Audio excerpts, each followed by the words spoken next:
Ciao raga! Musta raga? Welcome sa inyong lahat. I am Chad and I will be your guide. Hindi man kagaya ng mga nakalipas sa taon na sandamakmak yung mga bonus na pwedeng applyan at ma-avail, ngayong 2025 ay marami pa rin naman ng mga bonus na pwede mong applyan at posible na ikaw ay makatanggap. Ang tanong laang ay, ikaw ga kaya ay qualified at ikaw ga kaya ay pwede na mag-apply dyan sa mga bonus na mayroon ngayong 2025. Sa vlog na rin ay iisa-isahin natin yung 15 bonuses o financial support na pwedeng matanggap ngayong 2025. Panoodin mo raga ng buo ang video na are at isperya mo na ma-meet mo yung mga requirements para sana din ikaw ay makasama at ikaw ay makatanggap ng mga bonus na pag-uusapan natin ngayon. Alamin natin ang detalye raga, doon po na sigla, partiyamo!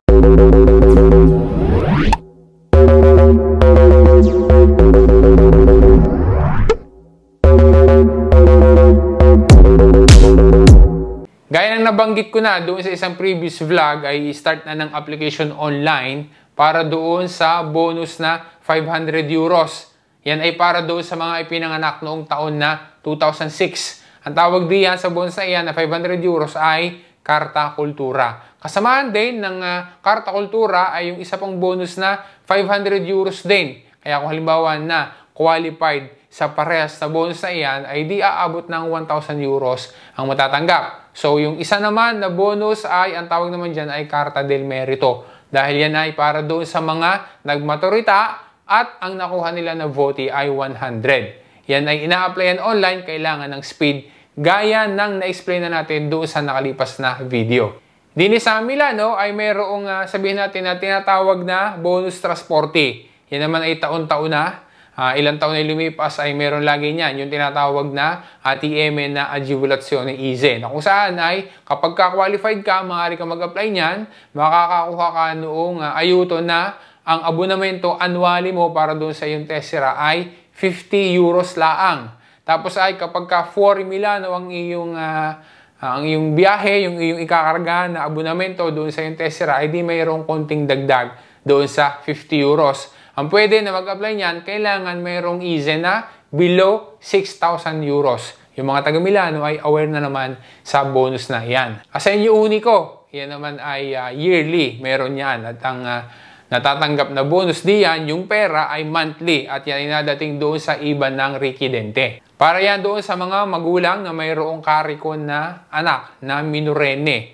At yung anak ay kahit pa hanggang 21 years old, makakatanggap pa rin ng Asenyo Unico. Regardless kung may laboro ga, may ready to ga, yung mga magulang po pwede mag-apply. Okay? Basta mayroong kariko na anak. Kapag ka naman ang anak ay mayroong disabilita, walang limit ang edad. Tuloy-tuloy na makakatanggap ng Asenyo Unico. Gaya ng ating na-explain na dati pa, kapag ka mayroong bagong baby, ay di magdadagdag ng dumanda or gagawa ng bagong dumanda para doon sa bagong baby na iyon. At ang dapat na makukuha ay mula pa doon sa 7 months nang ipinagbubuntis ng ina yung kanyang baby na iyon. So, entitled na. Okay? Ngayon ay abangan mo raga dahil mayroong update tungkol diyan sa Asenyo Unico. Dahil lang mayroong dagdag na matatanggap para sa Asenyo Unico ngayong 2025. Kagaya nung nakalipas na mga taon dahil sa inflation, kaya mayroong adjustment doon sa matatanggap sa Asenyo Unico. So, merong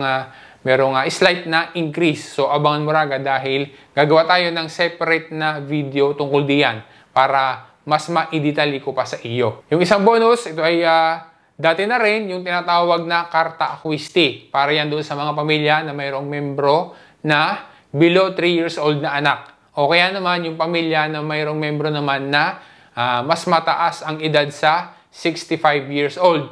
Yung Carta Acquisti na yan, nilalamnan iyan ng 80 euros para sa loob ng 2 buwan. Kaya 40 euros kada buwan. Pwedeng pambili ng pang-espesa o kaya naman ipambili ng gamot. Pwede rin sa buleta. Kailangan diyan ay mayroong izen na hindi dapat mas mataas sa 8,000 euros. Yung isa naman na karta, ang tawag naman dyan ay Carta Dedicata a te o yung tinatawag din ng iba na bonus espesa. Gaya din nung aking nabanggit na doon sa nakalipas na vlog noon pa na ngayong 2025 ay meron ulit, mamimigay ulit ang gobyerno ng Carta Dedicata a te. Aabangan natin kung kailan ga magsisimula. okay, kung kailan gayan ipamimigay. Kasi nga, ang komune di residenza ang mamimigay niyan. At abangan din natin kung ang amount ganyan ay 500 euros pa rin. O kaya naman ay baka mas mababa ng kaunti ngayong 2025. Ulitin lang natin na itong karta dedicata ate, yan ay hindi kailangang applyan dahil automatic na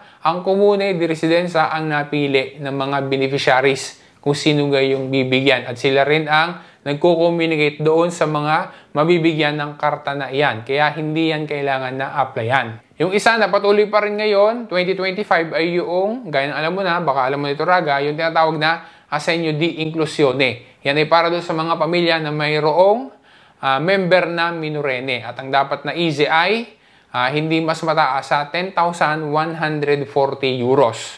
Ang Assegno di Inclusione, yan ay kailangan naman na applyan pa. Tapos, meron din niyang kapartner, yung tinatawag na SFL or Supporto per la Formazione e il Lavoro. Ang tawag diyan ay SFL. Para naman yan doon sa mga pamilya na walang minorene pero mayroong member na pwede magtrabaho na, yung 18 to 59 years old. Ang easy din dapat diyan ay hindi mas mataas sa 10,140 euros. Kagaya rin doon sa ADI or Assegno di Inclusione. Ang isa pa ay yung bonus asilo nido. Ngayon 2025, meron pa rin yan. Yan ay tulong para doon sa mga magulang na mayroong anak na nasa asilo nido para sa mga dapat na bayaran doon sa school ng bata. Kailangan ang easy ay hindi tataas ng 25,000 euros para makuha yung maximum amount. Around 3,000 euros yan. Habang tumataas yung easy, kasi meron yung bracket, okay? Kapag mas mataas yung easy doon, ay di nababa yung maaring matatanggap. So habang nataas ang easy, nababa naman yung maaring matanggap dyan sa bonus asilo nido. Yung isang bagong bonus na ito naman ay naipagpaon ako na rin sa iyo Raga. Ang tawag naman dito ay yung bonus Nuovi Nati. Yan ay ngayon pala ang magsisimula na 2025. Ang matatanggap na bonus na ito ay up to 1,000 euros na para doon sa mga magulang na nagkaroon ng bagong baby or nag-adapt sila ngayong taon na 2025. Ang easy ay dapat na mas mababa sa 40,000 euros. Ang detalye naman tungkol dyan sa bonus sa Nuovi natin na pinag-usapan natin ngayon ay na-explain ko na yan doon sa mga nakalipas na vlogs. Isa pa, yung bonus Mame Lavoratrici na kung saan ay mayroong anak na almeno 2 figli.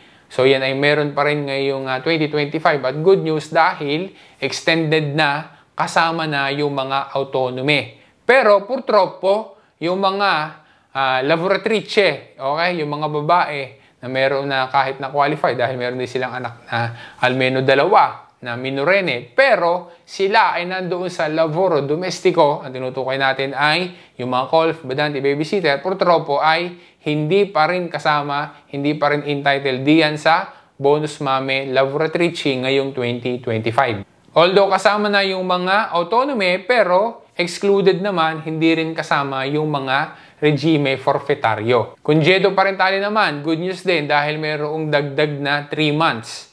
At ang matatanggap ay 80% ng redito ng isa doon sa mga magulang. At pwede yung gamitin hanggang sa maging 6 years old yung anak nila. Patuloy pa rin yung tinatawag na bonus mutuo prima casa na under 36. Pinamimigay ng gobyerno tulong doon sa mga kabataan para mahikayat sila kasi nga under 36. Ibig sabihin ay under 36 years old ang pwedeng mag-avail ng bonus na yan pag bumili sila ng prima casa nila, okay, para tulong sa kanila para mahikayat sila na bumili ng bahay dito sa Italia. Patuloy pa rin yung ipinamimigay ng Regione Lombardia, yung tulong din para doon sa mga nag-aaral. Ang tawag dyan ay yung Dote Scuola. Okay, yan ay ina-applyan at yan ay nanggagaling sa Regione Lombardia. Ngayon, yung mga ibang regione ay meron din silang pinamimigay na gayaan. Ang alam ko, ang tawag dyan ay bonus libre doon sa ibang mga regione. At ang panghuli ay yung tinatawag na Assegno di Maternità dei Comuni.